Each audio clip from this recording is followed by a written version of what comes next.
Coach John Witt here, and I'm all about helping you make the right moves for your business. I've recently completed a Make the Right Moves video series on the 6 persuasion strategies outlined in Robert Cialdini's book, Persuasion, the Art of Influence. Now, I call the series The Pillars of Persuasion, and I created 6 short videos, one for each of the strategies. And today I want to share a key power principle I use for persuasion and motivation. It's called Gleicher's formula for behavioral change. This formula is all about why people change, but I'll also share how I use this tool as a key motivational strategy. Next week, I'll start sharing opportunities to combine the pillars of persuasion influence strategies with Gleicher's formula for behavioral change so that you can begin to achieve massive opportunities for your business. Now, at the end of this video, I'll provide you with a few ideas to leverage Gleicher's formula for your business. Get out a piece of paper and something to write with, take notes, pause the video if you need to, and identify your opportunity. So here we go with today's teaching on Gleicher's formula for behavioral change. This is a key leadership and sales centerpiece. Now, David Gleicher was a clinical psychologist in the 60s, and he studied behavioral change, and he really wanted to understand why, sometimes people change and some people don't. And what he did, he really studied the psychology of sort of human nature. And human nature, if you think about nature and you think about how nature doesn't change very quickly, water flows downhill always. It never goes over the rock, always goes around the rock. It always takes the path of least resistance. And as humans, we're part of nature, and we take the path of least resistance as well. And what that really means is that there's resistance everywhere we go. Every time there's a change, there's going to be some resistance. All right, so this is a formula. And whenever you have a formula, you have an operator. And this is a greater than and a less than operator. And in this particular case, this resistance component, the R stands for resistance, sits on the right-hand side. And it basically just talks about how life and people are resistant to change. And that resistance goes up and down in intensity based on the complexity of the change. So really, really hard change equals really, really high resistance. And what Gleicher, or what David wanted to figure out is, okay, so what's on the left side of the formula? Because people do change. People do amazing things. People do change. What is it? What is it that drives that behavior? So here's what he came up with. And it's a clinically proven formula. And what he said is on the left side, oops, sorry about that, is on the left side we've got a D, and the D stands for dissatisfaction. So one of the ways or reasons people change is because they're not happy with their current state. They're dissatisfied with their current state. But it's not enough. You need all the pieces on the left side of the formula for change to actually occur. And you might be dissatisfied, but you have to understand what satisfaction would look like. And that's a vision. So the V stands for vision. Now, you might have great pain and great disappointment, and all you want is for that to go away. And so the D might be very, very high, and the V very, very low. But you still have to have both. Or the other side of it is that you're okay where you're at today, but you believe you could be so much more, or you could have so much more, or you could want some, so your vision could be very high, and your dissatisfaction could be very low. But you still have to have both. And here's the key. You have to have those two things first before any change can possibly occur. We have to have the D and the V. And so when we're looking at motivational strategies, we need this information. Whether you're a leader trying to motivate your teammate or motivate your team or motivate your organization to change, you need those two components. And if you're in the sales profession and you've got a service or a product that you would like to see if this person can buy, you need to know those two things first, and then you can present your solution. And your solution is the third part of the formula. And the third part of the formula is the first steps.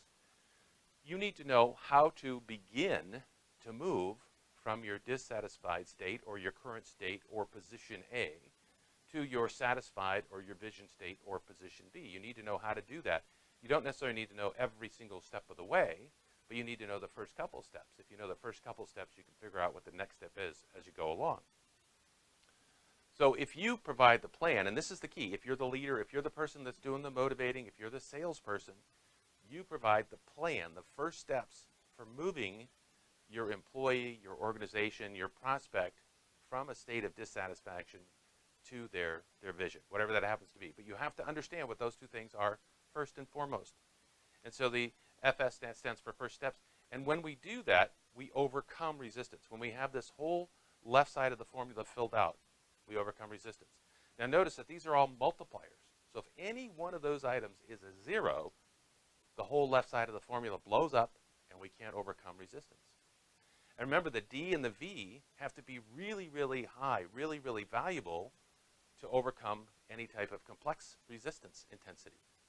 So you have to measure that kind of activity.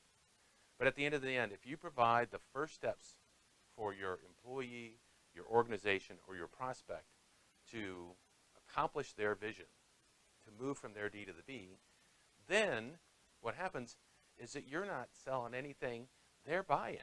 They buy what they want. They get their vision. That's what they're buying. And the story I tell here is if you want a box of cereal, you go down to Ralph's and you buy the box of cereal. Simply and easily. And they ring it up, and you pay for it, and you walk out the door.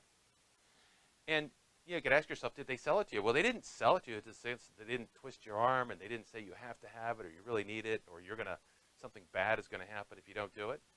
They just made it as easy as possible for you to buy it, and it still counts as a sale. So what they did is they facilitated the buying opportunity for you. They allowed you to move from your unhappy state of needing or wanting a box of cereal to your vision of having a box of cereal. So this is Gleicher's formula for behavioral change, and it works on so many different levels. Okay, now that you've heard and seen Gleicher's formula for behavioral change, what was your biggest takeaway? Write it down. Now, what item or thought occurred to you where you'd like to do a little more research or have a greater understanding? Write that down too. All right, here's a couple of ideas where you can engage the formula for behavioral change to enhance your results.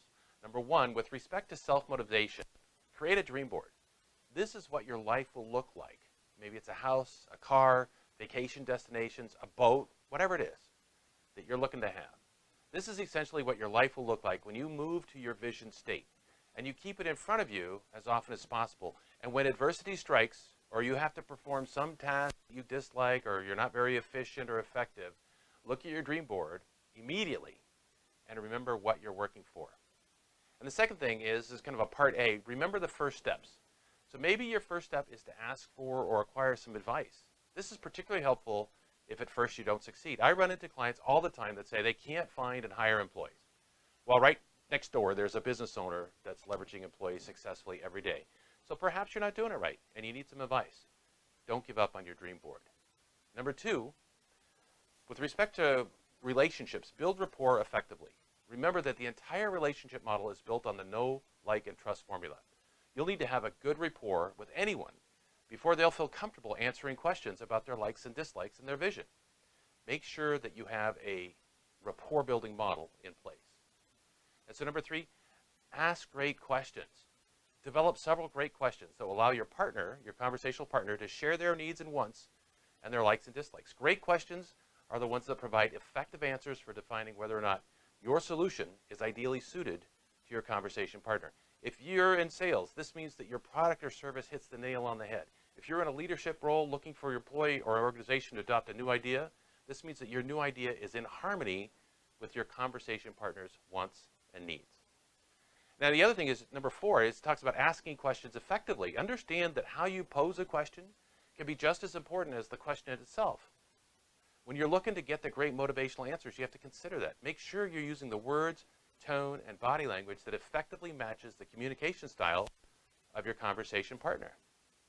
Now, if you'd like information on personal motivation strategies, understanding communication styles, or asking great questions, send us a note on the forum. We have several tools. We'll share them with you. I want your feedback. I encourage you to scroll down right now and leave us a note or send us a quick email. If you'd like more information, post a note on our forum. If you're not a member of our forum, well, then you should join us. Send us an email and we'll send you the details. My goal is to help you make the right moves for your business. You know, I work with business owners, executives, and sales professionals every day to make the right moves and win the results and income they desire so they can live the life they want for themselves and their families. And when you make the right moves in chess, you win the game. And when you make the right moves in business, winning gets a lot easier.